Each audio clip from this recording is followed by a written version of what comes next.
What's going on, everybody? This is JVB from the Post Game Report podcast. So here is Madden 21 for the PlayStation 5. Now, there is an issue with the PlayStation 5 and the network capabilities. So when I downloaded this particular version, because I have it on a physical disc for the PlayStation 4, I had to re-download a PlayStation 5 version, which gives you bells and whistles that are supposed to be next gen. So I downloaded that and I deleted the PlayStation 4 version.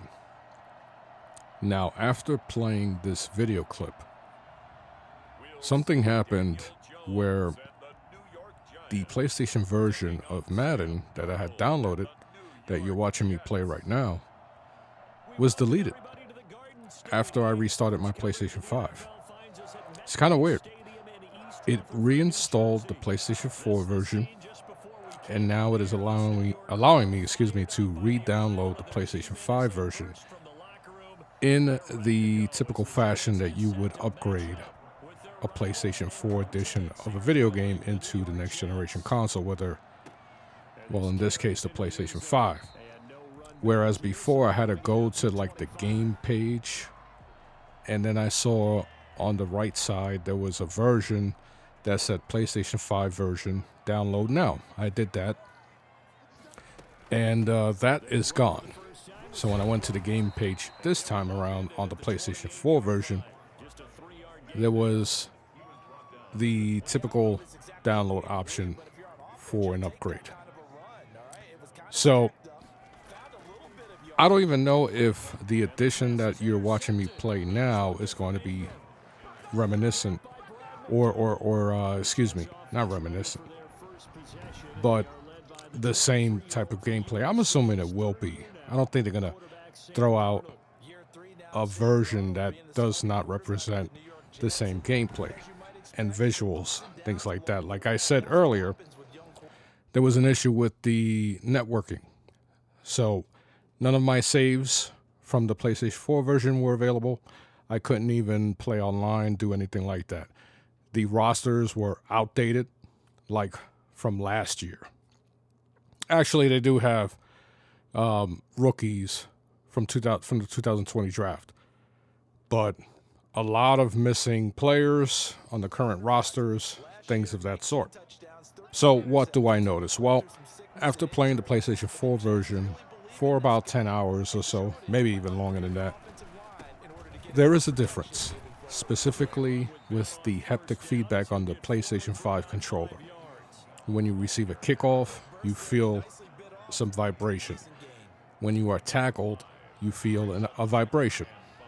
What's really interesting is when you receive a handoff and you want to hit that turbo button, which is the RT, I think it's RT2, you get resistance, which is pretty interesting. So just like any athlete, when you go to excel from, a standing position, you have to really push off. So I'm assuming that's what they're trying to emulate here. So the haptic feedback, there is some. It's nothing as awe-inspiring as you would see in Astro's Playroom, but it is functional, and it does give you some feel of football. So when you're getting tackled, not only will you feel the vibration from the haptic motors, you also, from the speaker that is on the controller, you hear the audibles, you hear the quarterback making calls, and you will hear the smacking of the shoulder pads as well. So you get all kinds of sound effects and some actual hands-on feedback. So visually, it is an upgrade. It definitely is. Is it an evolutionary upgrade as far as it being the best looking football game ever? Well, nothing has floored me the way NFL 2K did when I first saw it on the Dreamcast. I will say that This version, the next generation version, which is currently on the PlayStation 5, which is what you're watching, it's also available on the Xbox One X and S. They did do a better job with the character models, the animation. Some routes, for example, look more realistic. You see players leaning into their routes. You see players leaning into the catch. It seems like there's more hand catching. From the game, I played one game, so I haven't seen everything.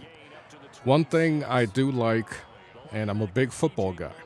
I played football for many years, and I've always been one for the trenches. I love to see offensive and defensive line play and linebacker play.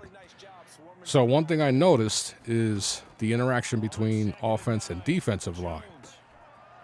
One thing that is really cool that I saw was how the interaction between, let's say, a guard and a tackle doing a combo block, meaning that the guard and tackle is going to double team a defensive lineman, and in this example, an offensive lineman is going to scrape off the block, scrape off the double team, and go to the next level to block a linebacker or maybe a defensive back. And the animations of that looked really good, looked really impressive, and it kind of reminded me of NFL 2K, NFL 2K5 animations. It's amazing that a game like NFL 2K5, we are still, to this very day, using it as an example for a next-generation football game. It's amazing what Sega did and Take-Two Interactive did with that game. It's just amazing. So, running animations look good.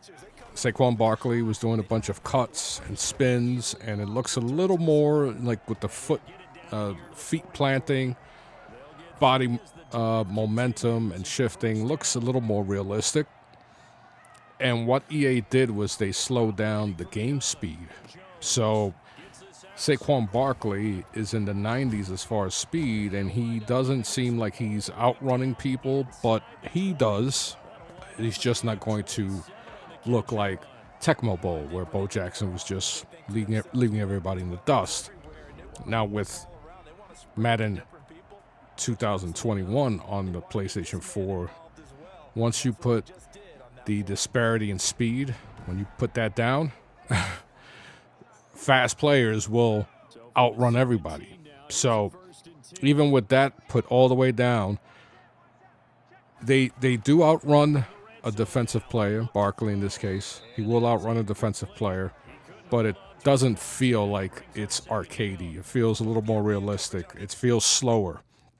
Now, defenders will fight off the block, and I have seen where I was about to run through a hole with Saquon Barkley, and the hole closes about 3 yards past the line of scrimmage. So it's somewhat realistic, and you do see an animation where the defensive player is making motions as if he's fighting off a block. And it's not as if the defensive player somehow shifts without moving any part of its body to where the ball carrier is at and suddenly makes a miraculous tackle. You actually see the whole thing taking action, and you see the end results, and it's a tackle about 3 yards down the line. I'm not breaking a lot of tackles with Saquon Barkley. I am making a lot of jukes. A lot of defensive players miss, but there is pursuit. There was one defensive lineman actually pursuing from the Jets. Saquon Barkley made a defender miss, spun, and as he's running, the defender came out of nowhere and made a tackle from behind. So at least it seems like off-ball defenders are making an effort to go to where the ball is supposed to be, and that's that's something that was lacking in previous John Madden games, where you would see defenders do really weird things and just stand around. Also, pass rushing, you have a little more control for pass rushers, and once again, the interaction between offense and defensive linemen. I saw some cool animations where my left tackle, Solder in this case, he was beat with a spin move, and he was looking a direction and then spun his head around to look for the defender to see where he went. So he kind of got lost. You will see reuses of animations, and that's, it's a video game. It's not real life football. But nonetheless, I'm going to spend more time now that I'm hoping the PlayStation 5 has a patch, and that's why it was deleted. Let's see if the network features are back. I get my saved games, my saved franchise, and I can start off where I left off with the new generation version of John Madden 21. So I'll let you guys go. I'm JVB. I'll talk to you later. It's up and good. So these teams match touchdowns here in the first quarter, and we're tied 7-7. So that drive in total 8 plays. And it's capped off by a touchdown run from Saquon Barkley.